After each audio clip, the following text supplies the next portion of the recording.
naman tayo guys, gagawa tayo ng double deck na higaan guys para sa site guys. Ito yung mga accessories guys na kailangan, angle bar, tubular at saka yung tubo guys para doon sa mga hagdanan pati yung harang sa double deck. Yan guys, oh, yung mga tubular. Tapos ko na yan pinuputol-putol guys, pati yung angle bar at saka tubo. Pinutol ko na at saka yung drawing dyan guys, so nandyan. Pero yung drawing na hindi ko na sinusunod. Yan guys, binubuo ko na yung paa o yung poste ng double deck. Yan guys. Saka dyan sa pag-welding ko guys, parang hirapan ako guys. Kasi ang baba ng pirahe dyan. Kasi yung nipis ng tubular yan, sinusunod natin tubig pa. Taasan natin yung pirahe natin. Kasi pag taasan natin yung pirahe natin sa welding machine natin, sigurado yan guys, tunaw ka agad yan, butas yung tubular na manipis.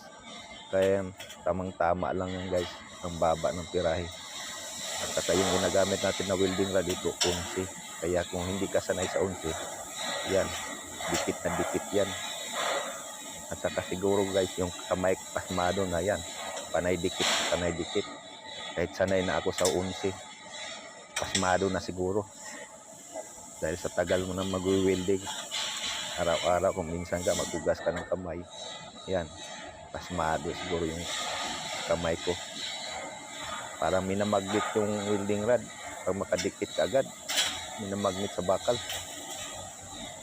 Kaya kung minsan maiinis ka rin eh.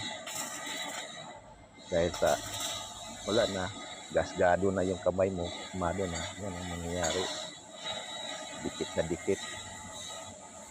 Kaya kung wala kang pasensya dyan sa pag-welding mo, baka balibag mo yung welding machine mo.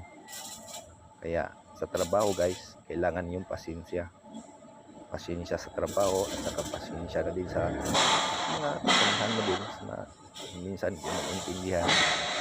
Kaya yan guys, sa lahat ng trabaho, gagamitan mo talaga ng pasensya para mag-survive ka sa trabaho mo, aabutan ka ng matagal sa kumpanya.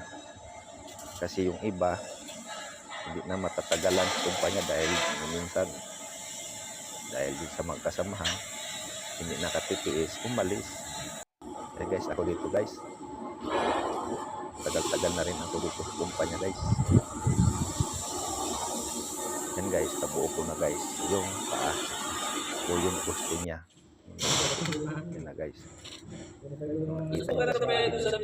Ayan, tapos na guys, may pintura na guys. Yan, pininturahan na ng mga kasama ko. Yan, nakatatayo dyan. Kamay mo magagay dyan, lagayan na ng sahig yan, plywood. Tapos kung makakuha naman yung kumpanya, kasi yung project na yan guys, sa project ng site din namin, kailangan ng kung plywood lang isa, lagay nila dyan higaan o bili pa sila ng pub guys. Tapos na guys, yung iba, ang iba binubuo ko pa. Yan, salamat guys, thank you for watching at sa susunod na video.